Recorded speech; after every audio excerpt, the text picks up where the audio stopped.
How to fix this page isn't available right now error. First of all, you have to open your device settings on your mobile device.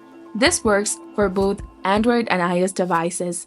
In the settings menu, scroll down and go to apps and notifications. From here, you can scroll down and search for Facebook, or you can use the search button at the top. There, type in Facebook. Once you find the application, tap on it and then scroll down and go to storage, and then click on clear cache and also click on clear data. But remember that clearing the data will also delete your files, accounts and databases, so you have to be very careful regarding that. Now go to mobile data and Wi-Fi and turn off the background data option. If the issue still continues, check that your Facebook account is in good standing. Some users encounter the page isn't available error if they have blocked by the page admin.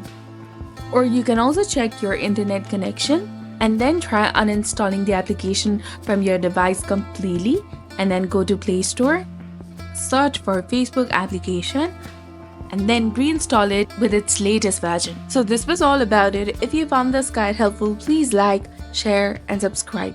Thanks for watching.